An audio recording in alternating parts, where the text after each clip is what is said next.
Hola, muy buenos días. Bienvenidos todos a esta sesión de capacitación de FOJAL.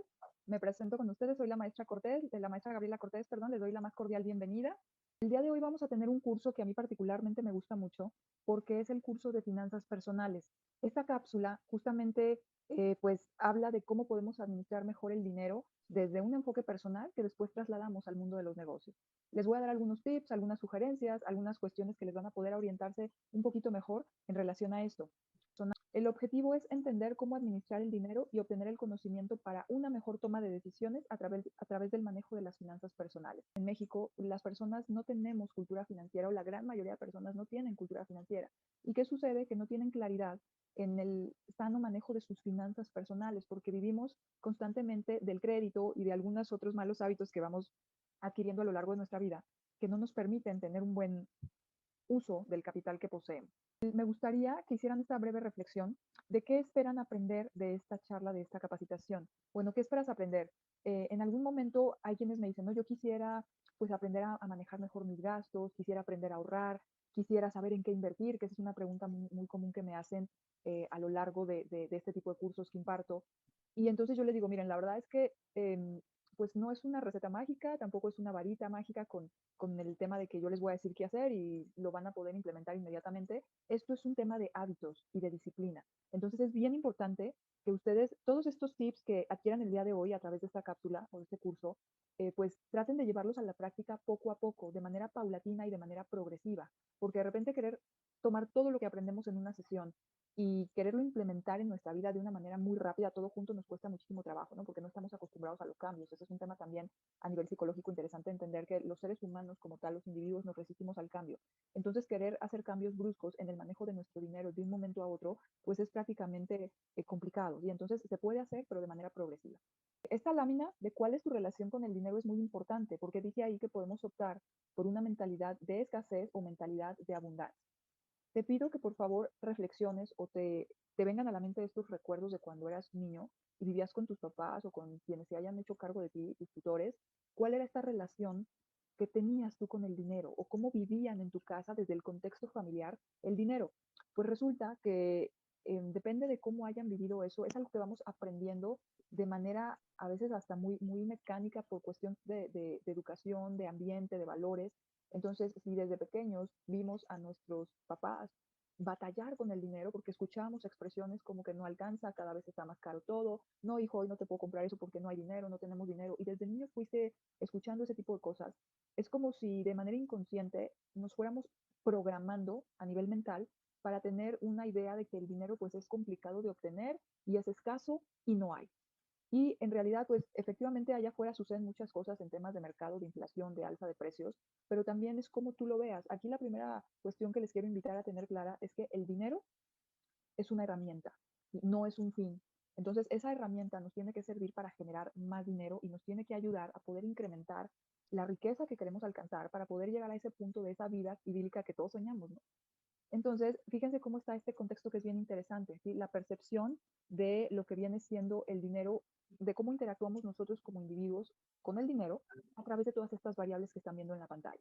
Sociedad, familia, contexto cultural y valores.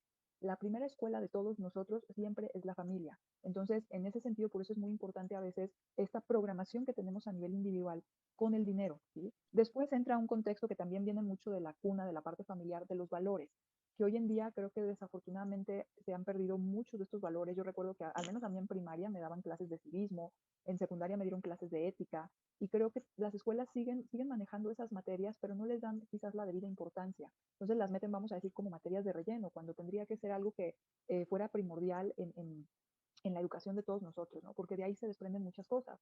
Ya si nos vamos a temas un poquito más extensos, pues el dinero desafortunadamente llega a corromper a las personas, ¿no? Porque entramos en un contexto de que el dinero te da poder y el poder luego se vuelve algo tan, a veces tan enfermizo, que entras en este juego de tengo poder, tengo dinero, entonces soy invencible, puedo hacer lo que yo quiera, pasar incluso a veces por encima de la ley y estos niveles de corrupción que imperan fuertemente no solamente en México, sino en todos los países del mundo. Entonces, por eso el dinero hay que saber manejarlo nosotros a él y no al revés, que desafortunadamente pues trabajamos por y para tener dinero, que al rato vamos a entender un poco eso, ¿no? Pero también hay que verlo como una herramienta. ahí es donde entra la parte del contexto social, los valores, la educación y toda esta cuestión que se conjunta con lo que nosotros aprendemos o vivimos desde la casa y desde que somos niños. Todas estas variables, ¿sí? Al final tienen una repercusión importante en la manera en la que nosotros hemos sido criados, educados y vemos el mundo. Y cada quien tiene una visión del mundo diferente.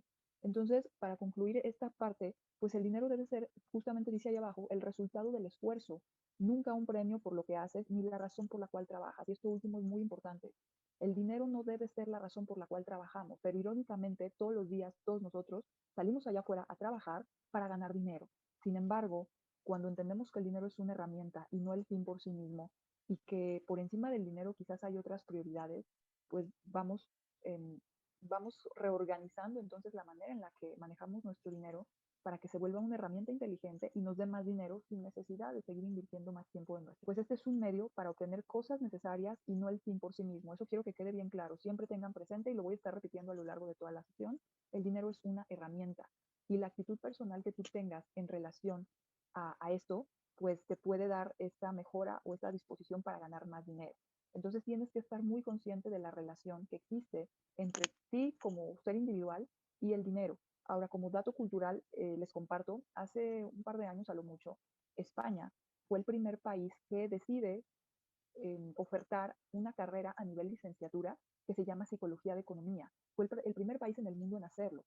Y entonces esto te deja pensando porque, bueno, claro, aquí en México tenemos en las distintas universidades públicas y privadas carreras de psicología, pero normalmente son las ramas de psicología clínica, que son, por ejemplo, los terapeutas que dan consulta, o psicología laboral, que son los psicólogos que están en las empresas atendiendo a los empleados, etcétera. Pero psicología de economía, es decir, entender el manejo del dinero desde la parte individual, eso como que no se le había dado la debida importancia, ¿no? Y hoy por hoy, muchas instancias se están preocupando justamente por hacer que esto avance, pues entendemos que también el contexto de negocios va cambiando. Pero si tú no tienes una sana administración con tu dinero a nivel personal, o sea, hablando de finanzas personales o finanzas familiares, no esperes tener finanzas sanas en un proyecto de negocio, porque eso es algo conductual. El mismo comportamiento que tienes con las finanzas personales, te las llevas a la empresa, ¿sí? O sea, responde la pregunta ¿por qué trabajas? En un párrafo, en una media cuartilla de una hoja, pero por favor escríbelo, no solamente lo pienses. Seguramente la mayoría de ustedes cayó en esa conclusión, ¿no? De por qué trabajo, bueno, pues muchos me dirán bueno, por dinero, o podrán darle un enfoque diferente, ¿no? Decir, bueno, quiero cumplir mis sueños, quiero comprarme una casa, porque quiero viajar, porque quiero comprarme un coche, pero al final del día justamente era lo que les decía hace rato, o sea, el dinero es la herramienta para lograr cumplir aquello que queremos hacer o que queremos alcanzar. Ahí es cuando entendemos que el dinero pues es una herramienta, no el fin por sí mismo, pero cuando el dinero empieza a hacerse demasiado, porque hay personas que parece que la vida les sonríe y por un golpe de suerte de repente tienen mucho dinero, ¿no? Por un buen negocio que hicieron que no se esperaban que resultara así, porque compraron un billete de lotería y se sacaron el premio mayor, porque vayan ustedes a saber, ¿no? Em, Cuando tenemos demasiado dinero y no tenemos cultura financiera, pueden pasar dos cosas. El escenario menos caótico sería que te gastes ese dinero de manera muy rápida y en poco tiempo pues vuelvas al mismo punto donde estabas antes de haber generado o de haber ganado esa cantidad grande de dinero. Y en el peor de los escenarios es cuando viene esta parte que les digo de corrupción, de que el dinero pues llega a corromper, ¿no? Tus valores, tu ser, tu centro, te pierdes como ser humano, porque el dinero pues es muy, es un gran vicio, es uno de los vicios más grandes que tenemos los seres humanos cuando estamos mal enfocados. Les voy a compartir algunos conceptos de finanzas de manera muy breve. Son conceptos que todos nosotros hemos escuchado, que seguramente nos resultan familiares. Los dos primeros son ingresos y ahorros. Bueno, los ingresos son las rentas que obtenemos por nuestro trabajo, que pueden ser clases que impartes, alguna actividad económica que desarrollas, eres empleado, trabajas para alguien más y te pagan un sueldo. Entonces, los ingresos es todo aquel dinero que percibimos de manera semanal, quincenal o mensual y que nos sirve para poder solventar nuestros gastos y salir adelante con el ritmo de vida que tenemos. Luego viene un concepto bien interesante y creo que esto es de lo más importante, el tema del ahorro, ¿sí? Que es la parte de nuestro ingreso disponible cada mes que no deberíamos gastar. Y este tema del ahorro es bien necesario y es completamente indispensable. Y si no ahorras, te invito a que empieces a adquirir el hábito del ahorro, porque ahorrar es una de las bases para generar riqueza. Y si no ahorras, difícilmente vas a poder generar riqueza. Bueno, o el otro camino para generar riqueza cuando no tienes ahorros es endeudarte. Necesitas pedir un crédito para obtener cierto capital para poder mover ese dinero y que te siga generando, ¿no? Idealmente, tendríamos que estar ahorrando, dicen los expertos en finanzas, el 10% mensual. 10% mensual. ¿10% de qué? Del ingreso. Entonces lo voy a poner con un ejemplo muy fácil. Si tú tienes un ingreso o un sueldo de 10,000 pesos promedio al mes, lo que tendrías que estar ahorrando, que es el 10%, en este ejemplo, equivale a 1,000 pesos mensuales. Siempre el ahorro se expresa en porcentaje, porque no es lo mismo que yo te diga, tienes que ahorrar 1,000 pesos mensuales como cantidad, nominalmente hablando, pero luego resulta que a lo mejor en tu trabajo tuviste un ascenso o te subieron el sueldo por alguna cuestión, y entonces ya no ganas 10, ganas 20, vamos a suponer que te lo duplican. Entonces no es lo mismo el 10% de 10,000 que el 10% de 20,000. Entonces el ahorro se expresa en porcentaje siempre en función al ingreso, porque en este caso serían 2,000 pesos de ahorro y no 1,000. Y entonces ahí tenemos que entender ese contexto. El ahorro es importantísimo, el hábito de ahorrar nos permite tener cierta libertad y como dato también de cultura general, la palabra ahorro, el origen etimológico de la palabra del ahorros viene del árabe y en concreto pues significa libertad, libertad de movimiento, un poco entendiendo el origen porque se hablaba también de la libertad de esclavos, ¿no? Del origen etimológico ahorro. Libertad de esclavos, después libertad de movimiento, básicamente un poco entendiendo este contexto es libertad. Entonces el ahorro nos da libertad, porque si el día de mañana tú te quedas sin trabajo porque te despidieron, porque la empresa donde estabas trabajando cerró, o etcétera, y tú no te sientes quizás con tanta presión, porque sabes que tienes un ahorro que te va a permitir amortiguar los gastos inmediatos en lo que ves que haces. Si buscas otro trabajo, si pones un negocio, si te dedicas a desarrollar una actividad independiente por tu cuenta, como tipo autoempleo o freelancer, etcétera. Y entonces el ahorro nos da libertad. ¿Qué otros conceptos? Bueno, tenemos concepto de gasto y de inversión. El gasto son todos los compromisos a los que tenemos que hacer frente cada mes para mantener nuestra calidad de vida, que si bien es cierto hay quienes tienen una calidad de vida mucho, bueno, más que calidad de vida, yo le diría estilo de vida. Tenemos que ser muy claros y muy conscientes y muy responsables con el manejo de nuestro dinero y no querer rebasar o intentar vivir un nivel de vida que ahorita no podemos darnos porque el ingreso pues no es equiparable a ese estilo de vida. Y luego viene el tema de la inversión. Bueno, la inversión sería esa parte de nuestros ahorros, ojo, o sea, del dinero que ya has ahorrado, una parte de ese ahorro podemos meterla en productos financieros, en portafolios de inversión, en productos derivados, en tema bursátil. Miren, ahí con el tema de inversión es muy amplio, es complejo, no es el tema central de esta sesión, sin embargo, les voy a dar nada más algunos tips o sugerencias. Para temas de inversiones existen dos caminos. Uno es instrumento de renta variable y otro es instrumento de renta fija. Si no tienes experiencia en inversiones, si no, nunca has hecho nada de eso, si te da miedo, tampoco a lo mejor dispones de mucho capital y estás como un poco curioso de empezar a invertir, pero no tienes pues mayor conocimiento, te sugiero que inviertas primero en instrumentos de renta fija, porque los instrumentos de renta fija son instrumentos seguros, de bajo riesgo. Esa sería como la ventaja. La desventaja, si lo queremos ver desde ese punto de vista, es que pues, te dan rendimientos muy pequeñitos. Un ejemplo muy común de instrumentos de renta fija son los CETES, los certificados de tesorería del gobierno federal, el gobierno del Estado federal, son bonos gubernamentales. eh, Son seguros esos instrumentos porque cuando nosotros invertimos en CETES, le estamos prestando dinero al gobierno federal. Y ustedes dirán, oye, pero no es inseguro, no hay riesgo. No, bueno, lo que pasa es que el gobierno federal tiene muy controlado eso porque en dado momento, imagínense, para que el gobierno no pudiera pagar los rendimientos de los CETES a todas las personas que invierten en ellos, tendríamos que estar económicamente en una situación como la de Venezuela. Entonces no estamos en esos niveles. La verdad es que los CETES ahorita son instrumentos seguros, pero te dan rendimientos muy chiquitos. Pero puedes empezar a invertir por ahí para que vayas más o menos, pues, adquiriendo un poco de experiencia y no arriesgues tanto tu dinero. En el otro escenario están los instrumentos de renta variable, perdón. Pero la renta variable son instrumentos de alto riesgo, mucho riesgo. Te dan rendimientos muy altos, eso es cierto, por eso a mucha gente le llama mucho la atención ese tipo de instrumentos, pero puedes perder dinero también así. O sea, así como ganas dinero muy rápido y muy fácil, puedes perder dinero y lo puedes perder todo también de un momento a otro. Un ejemplo de instrumentos de renta variable sería comprar acciones en bolsa, invertir en criptomonedas como bitcoins. Esos son modelos de renta variable. Tenemos que ser muy claros y muy conscientes y muy responsables con el manejo de nuestro dinero y no querer rebasar o intentar vivir un nivel de vida que ahorita no podemos darnos porque el ingreso, pues no, y no es. En el caso de los gastos, bueno, regresándome un poquito al tema de gastos, recuerda que hay gastos fijos y variables. Los gastos fijos son esos gastos que tú tienes que hacer sí o sí cada mes. Probablemente pagues una renta, tienes que pagar servicios, tienes que pagar tu comida, tienes que pagar gasolina o transporte público, depende de cómo te muevas en la ciudad, etcétera. O sea, hay gastos que no podemos dejar de hacer, son necesarios. Y hay otros gastos que pudiéramos reducir o cuidar más, sobre todo cuando no tenemos un ingreso demasiado alto. Y entonces ahí lo importante es tener claro esto. Y el último concepto es endeudamiento. El endeudamiento pues es el recurso de terceras personas o de instituciones a través de créditos, de financiamientos, de préstamos que adquirimos para poder, pues vamos a decir, apalancarnos financieramente, es decir, poder empujar algún proyecto, alguna idea de negocio o algo que queramos hacer. También nos endeudamos con el tema del crédito a nivel personal. Las tarjetitas de crédito que todos traemos en la cartera son herramientas de deuda, porque con ese plástico, con esa tarjeta, tú vas y haces compras en los distintos establecimientos y se te va cargando el saldo de esa deuda a tu cuenta de la tarjeta, ¿no? El crédito es una muy buena herramienta si sabemos utilizarla. Desafortunadamente en este país usamos el crédito en exceso, abusamos de él. Entonces, en ese abuso de crédito, pues también perdemos el foco del nivel de deuda que empezamos a adquirir y de la capacidad de pago que tenemos, porque se nos hace bien fácil hacer las compras con la tarjeta y pues ya después a ver veo cómo lo arreglo o como me toca pagar hasta después, pues no importa, ya después veo cómo le hago, ¿no? Eso es muy común, pero la verdad es que hay que tener cuidado porque son las tasas de interés de las tarjetas de crédito son las tasas más caras, ojo, más caras que existen en el mercado. Son tasas mucho más caras que las de los créditos hipotecarios, que las de los créditos para negocios, que las de los créditos para comprar carro. El crédito de consumo, que es el de la tarjeta de crédito, es el que tiene las tasas de interés más caras. En el caso de los gastos, bueno, regresándome un poquito al tema de gastos, recuerda que hay gastos fijos y variables. Los gastos fijos son esos gastos que tú tienes que hacer sí o sí cada mes. Probablemente pagues una renta, tienes que pagar servicios, tienes que pagar tu comida, tienes que pagar. ¿Por qué no te alcanza el dinero? ¿Qué es la carrera de la rata?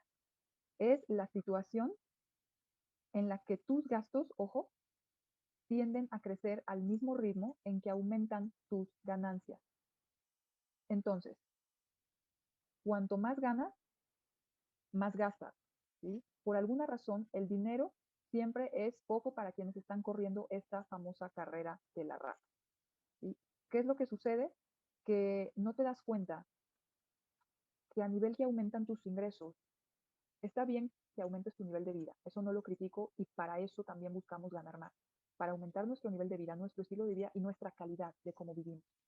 Pero en el mismo sentido de que si gano más, te vale que gaste más, ¿qué crees? También tendrías que estar ahorrando más, pero no lo hacemos. Ese dibujo que están viendo en la pantalla es explicado de manera muy gráfica cómo funciona esta cuestión. Este concepto no es mío, ni mucho menos. El autor de esto es Robert Kiyosaki, hoy por hoy el gurú más importante a nivel internacional en temas de finanzas personales. Probablemente lo ubiquen por nombre o si no lo ubican a él, quizás ubiquen sus libros. Padre Rico, Padre Pobre, El Cuadrante de Flujo de Dinero, es el autor del juego de mesa llamado Cash Flow. Esta carrera de la rata es una analogía, es como en el caso de las tiendas de mascotas, ya en que están estas jaulitas donde están los hamsters en estas rueditas como las que se ven en el dibujo y el animalito está todo el día dándole vuelta ahí, todo el día, ¿sí? Hasta que se cansa el pobre.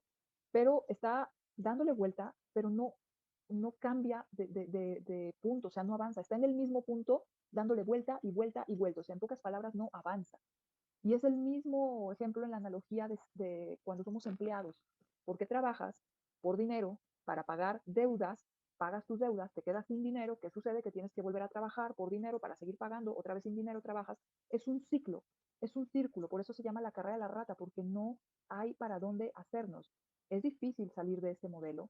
Tenemos que entender que para salir de la carrera de la rata, tienes que ampliar tu mente y tu visión y no solamente quedarte muy a gusto en tu zona cómoda, que muchos hemos pasado por ahí o muchas personas están también en esa situación, de que como tengo un sueldo y un ingreso seguro mientras tenga un empleo, pues ahí me quedo bien padre, ¿no? Con un horario de 8 a 5 o de 8 a 6, a veces también trabajando los sábados mediodía, tengo mis prestaciones, mis vacaciones, etcétera, y estoy muy cómodo. Pues sí, pero el día de mañana que por alguna situación te corran de ese trabajo y tú no tuviste el hábito de ahorrar y no tengas un respaldo financiero, estás en la carrera de la rata. Y la manera de salir de eso es diversificar tu portafolio de ingresos. Es decir, hay que tener ingresos de distintas fuentes y no depender de un solo ingreso. Mientras dependas de un solo ingreso, como empleado, perdón, o autoempleado, estás en la carrera de la rata. La CONDUCEF, para que tengan la referencia, dice ahí abajo Comisión Nacional para la Protección y Defensa de los Usuarios de Servicios Financieros. Y estos son los motivos, de acuerdo a la CONDUCEF, por los cuales no le alcanza el dinero a la gente. No distingues entre gustos y necesidades, vives solo el presente, cubriendo deseos inmediatos, no utilizas bien tu tarjeta de crédito, eres influenciable, gastas más de lo que ganas, le eres fiel a una marca o establecimiento, tienes deudas que se han vuelto cíclicas y cargas con efectivo todo el tiempo. Entonces, hay algunas aquí muy particulares que si las reflexionamos, creo que tienen todo el sentido, porque las principales creo que es gastar más de lo que ganamos, eso es común, y muchos se preguntarán, oye, ¿cómo es posible que yo gaste más de lo que gane? Bueno, pues es que gastas más de lo que ganas gracias a una herramienta que tienes en tu cartera, que es la tarjeta de crédito, porque tienes un límite de crédito que aunque tú no ganes ese dinero, si bien puedes gastarlo a través de la dispersión de la tarjeta en las compras que realizas, ¿no? Entonces, claro que puedes gastar más de lo que ganas sin darte cuenta. Otro tema es que tienes deudas que se vuelven cíclicas en el mismo sentido de la tarjeta de crédito. ¿Qué pasa? Que pues no tienes clara tu fecha de corte y tu fecha de pago. La tarjeta es una herramienta, ¿sí? Y si la sabes usar, la puedes explotar a tu favor, pero luego resulta que ni siquiera sabes qué es fecha de corte y qué es fecha de pago. La fecha de corte es cuando te dicen, ¿sabes qué? Tu tarjeta, no sé, un ejemplo, porque cada uno con la tarjeta que tenga de la institución y el momento en el que haya tramitado tiene fechas de corte diferentes. Un ejemplo, a lo mejor tu tarjeta corta el día 12 de cada mes. Si ese es el caso, quiere decir que todas las compras que tú hagas o realices y se acumulen hasta el día 12, te van a cortar ese saldo, es decir, te van a sacar la cuenta de ese saldo y te dicen, ¿sabes qué? De todas las compras que has hecho, debes, no sé, 3,000 pesos. Y tienes promedio 10 días para pagar, porque entre la fecha de corte normalmente y la fecha de pago hay un lapso como de 12 días promedio. Entonces te están avisando con tiempo cuál es el saldo que tienes que pagar en los siguientes 12 días a tu fecha límite de pago. Pero luego no pagas a tiempo o aparece en los estados de cuenta de las tarjetas o en las aplicaciones bancarias, sabes que puedes pagar el mínimo. Es que hacer los pagos mínimos es como meterte un balazo en el pie, la verdad, porque solamente estás pagando intereses de gratis a los bancos, ¿sí? Entonces, los pagos mínimos no es nada más que hacernos, ahora sí que como los distraídos en el tema del dinero, sentir que estamos abonando algo, pero imagínate, tú debías 3,000 pesos y eso era lo que te tocaba pagar, y pagaste 250 que era el mínimo, y te la vas llevando de 250 en 250, ¿cuánto tiempo vas a tardar en pagar esos 3,000 pesos? Y eso, en el mejor de los casos, que nada más fuera esa compra de 3,000 pesos y nunca volvieras a utilizar tu tarjeta hasta que pagaras esa deuda, ¿no? Que por cierto se te van a acumular intereses sobre intereses sobre intereses. Esas son las deudas cíclicas, ¿sí? Ahora, que si compras y aprovechas las promociones de meses sin intereses o compras y pagas al corte y al saldo, está perfecto porque quiere decir que sabes manejar tu tarjeta. Pero esas deudas cíclicas, haciendo los pagos mínimos, la verdad se hacen una bola de nieve que a veces no dimensionan las personas, ¿sí? Ese es un tema. Bueno, ahí están muchas razones, cada uno se sentirá identificada con alguna. Y este es el cuadrante flujo de dinero, que es otra propuesta, otro concepto, además de la carrera de la rata, que plantea Robert Kiyosaki. Robert Kiyosaki, que es la figura que está ahí, el señor que está ahí dibujado, que a lo mejor no se alcanza a ver muy claramente, diseña este modelo que a mí me parece una genialidad en tema de información. Del lado izquierdo de la pantalla están los cuadrantes de ingreso lineal, es decir, empleado y autoempleado. Cuando él desarrolló este modelo, él estimaba que un 60% de la población mundial estaban como empleados. Un 35% de la población mundial económicamente activa o laboralmente activa estaban como autoempleados, es decir, desarrollando alguna actividad económica. Del lado derecho tenemos los cuadrantes de ingreso residual, que son los cuadrantes que hablan de libertad financiera, que ahorita vamos a aclarar ese concepto porque creo que también está mal entendido. Entonces, los cuadrantes de empleado y autoempleado te dan ingreso lineal y te dan seguridad, y lo pongo entre comillas, porque tienes un ingreso, vamos a decir, fijo, constante, estás más cómodo, en el caso sobre todo los empleados, ¿no? Porque tienen un ingreso fijo, sabes que cada quincena te va a llegar tu sueldo, tienes ciertas prestaciones, tienes vacaciones pagadas, tienes un aguinaldo, prima vacacional, etcétera, ¿sí? Como autoempleado, pues quizás no tengas eso, tienes quizás la parte linda de ser autoempleado es que tú manejas tu tiempo, no tienes un patrón, pero también, pues si no trabajas no ganas. Entonces, los dos cuadrantes de ingreso lineal, el resumen es que depende de tu tiempo generar ingresos. Como autoempleado, si no trabajas no ganas dinero. Y como empleado, pues igual tienes que estar trabajando sometido a un horario y a las reglas o las condiciones de un patrón para cubrir el puesto y que te paguen ese sueldo. Pero del lado de los cuadrantes de libertad están los dueños de negocios. Ojo, por dueño de negocios se habla de estos empresarios que han logrado realmente ser empresarios de talla, decir, ¿sabes qué? El negocio funciona sin mí, que es difícil lograr eso. Porque si tienes un negocio y estás metido 24/7 ahí, híjole, probablemente no te has dado cuenta y estás en el cuadrante de autoempleado. Es lo más seguro, porque tienes un negocio, pero tú estás ahí, sigues invirtiendo tu tiempo de vida por dinero, porque el negocio no funciona sin ti. Oye, que estoy solo en el negocio, al principio así es. La gran mayoría de empresas que existen en este país son de talla pyme, micro, pequeñas y medianas. Y si el dueño no está involucrado o al pendiente, algo pasa. Pero llega un momento, un punto en el que si tú tienes esta visión estratégica y visión empresarial, tienes que estructurar tu negocio de tal manera y crear un sistema de negocio que trabaje para ti y no al revés. Y entonces tú como dueño o patrón ya nada más estás en la parte estratégica supervisando o dirigiendo, pero ya no depende de tu tiempo o ya no en un 100%, ya te das un poco más de libertad. ¿Sí? Entonces, bueno, no se diga en el caso de los inversionistas, que es el último cuadrante y es el 1% de la población mundial. Por darles un ejemplo, el programa este que sale en la televisión en el canal de Sony, en los Shark Tank, que hay una versión mexicana, Shark Tank México, donde hay varios inversionistas empresarios de talla, vamos a decir, de calibre alto, como Arturo Elías Ayud, Rodrigo Herrera, Carlos Bremer, Patricia Armendáriz, etcétera. ¿Sí? Entonces, ellos pues ya realmente tienen inversiones en distintos modelos de negocio y evidentemente no les daría ni su tiempo de vida completo ni las 24 horas del día para atender todos los negocios que tienen. Tienen sistemas de negocios que trabajan para ellos ya no invierten tiempo, lo que hacen es invertir dinero. Otra vez, el dinero es una herramienta que les genera más.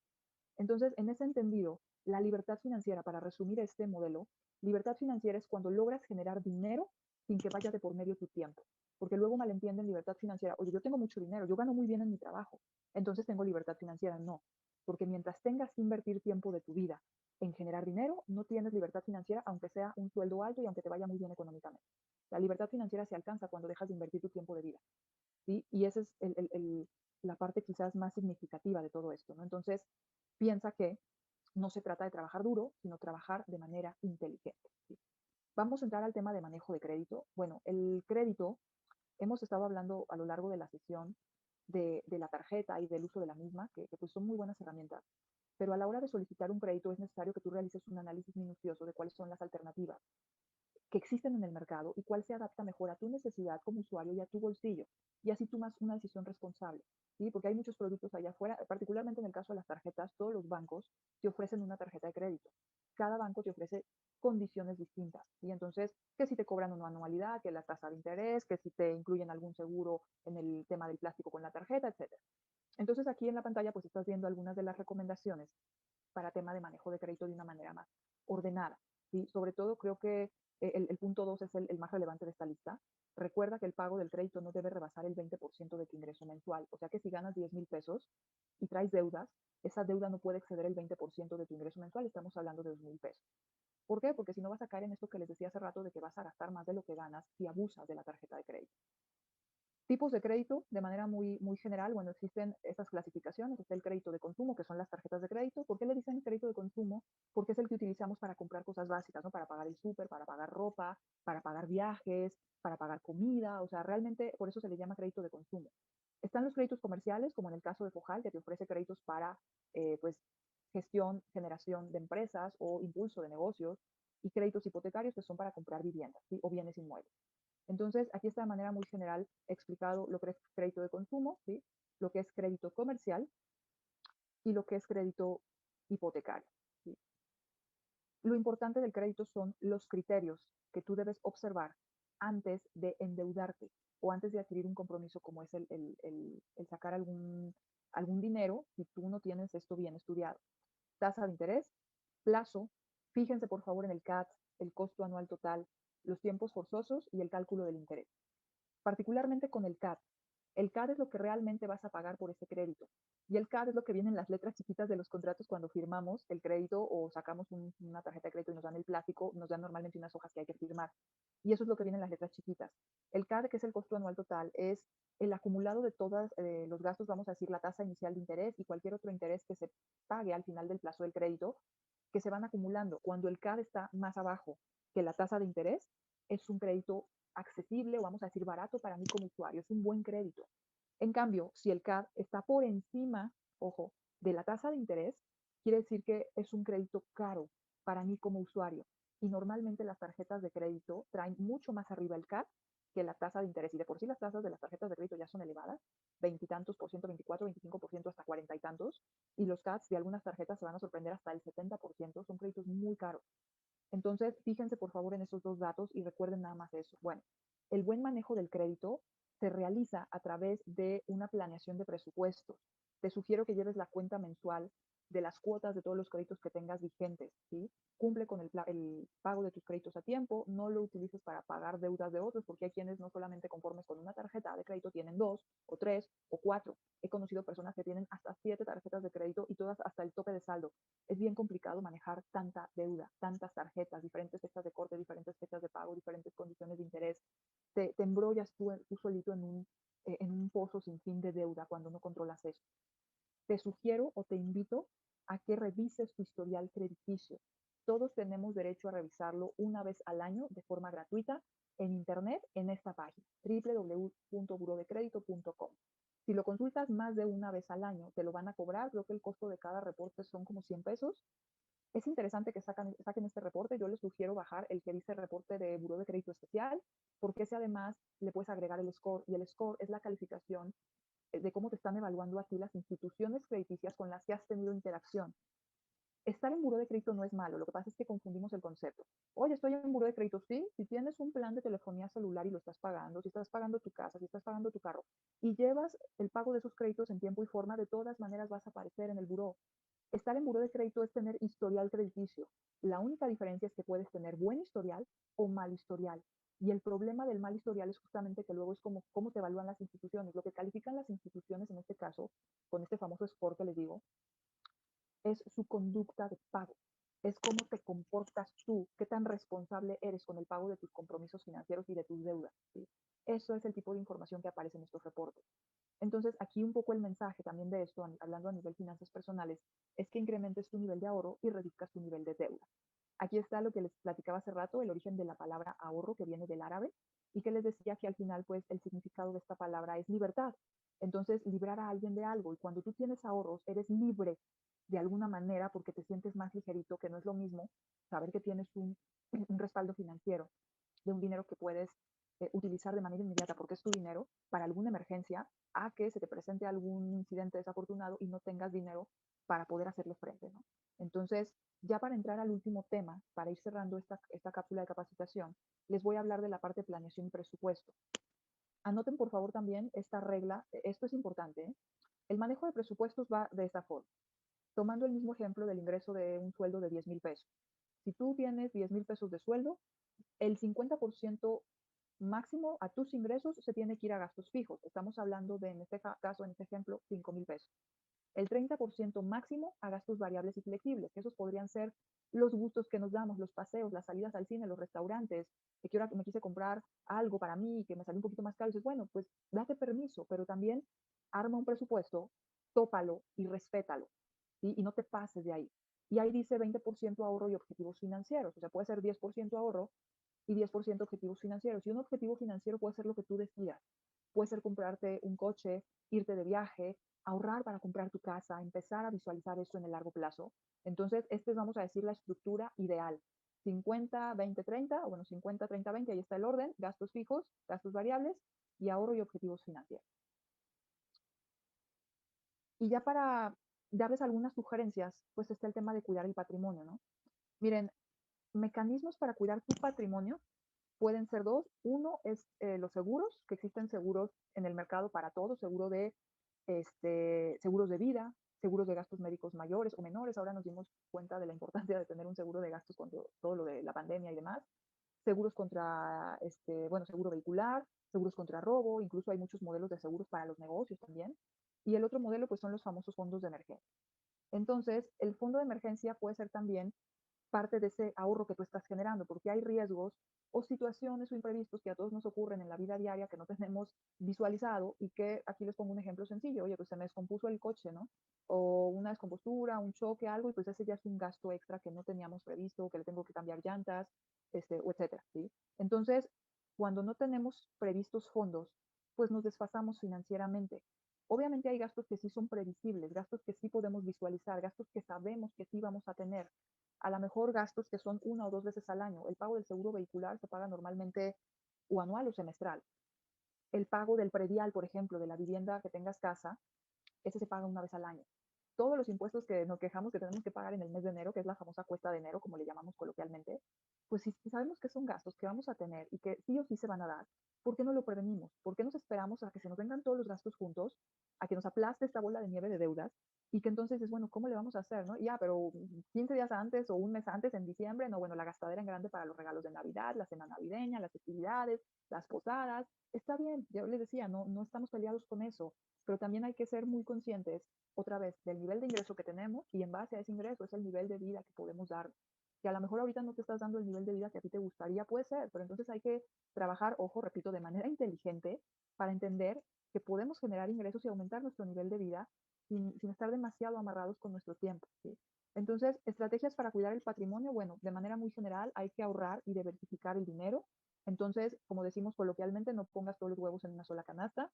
Si tienes un capital interesante ya ahorrado, no lo inviertas todo en un mismo instrumento, no lo inviertas todo en el negocio, no lo metas todo a una sola cuenta de ahorros, a un solo portafolio de inversión bancario. Diversifica el dinero, ¿sí? Manéjalo de manera distinta. Usa el crédito de manera inteligente también. no abuses de la tarjeta de crédito. Aprovechalo y úsalo a tu favor. Hay quienes tienen bien claro su fecha de corte, su fecha de pago. Las compras a meses sin intereses son buenas alternativas porque entonces nos jineteamos el dinero de los bancos de alguna manera. De ser posible, obtén seguros. Seguros, creo que los principales pues sería seguro de gastos médicos. Digo, y repito, más que nunca lo entendemos ahora con el tema de lo que vivimos con pandemia, la importancia de tener un seguro. Quizás un seguro de vida también, si tienes dependientes económicos y sobre todo niños que todavía económicamente pues te necesitan. Imagínate que tú el día de mañana desafortunadamente llegaras a faltar, pues qué va a ser de ellos, ¿no? Entonces, un seguro de vida quizás. Si tienes un negocio, pues también hay seguros para negocios. O sea, trata de tener esta cobertura. Protege a los tuyos, ¿sí? A través de estos seguros. Y bueno, ya para reflexionar, te quiero dar un par de minutos para pensar en que justamente seas empleado, seas empresario, seas autoempleado, lo que tú seas en este momento, cualquiera de las opciones está bien siempre y cuando a ti te tenga conforme, te tenga contento, te guste, te haga feliz y tengas claro un propósito de vida que cumplir. Porque si en este momento estás parado en un punto en el que ya no estás a gusto, estás inconforme, sabes que tienes que moverte de ahí, pero te da miedo, quizás sea un buen momento para reflexionar y empezar a ver qué haces para cambiar esto, ¿sí? Te agradezco enormemente que hayas estado conmigo en esta charla, en esta capacitación, en esta cápsula. Me despido de ti y espero que todo el conocimiento que hayas adquirido te sirva para tu vida futura. Me despido, muchas gracias. Recuerda que todos los trámites de FOJAL son gratuitos y cualquier contacto directo con la institución para evitar situaciones sorpresa, no permitas que te engañen directamente en las instalaciones de FOJAL. Muchísimas gracias. Los saluda Gabriela Cortés.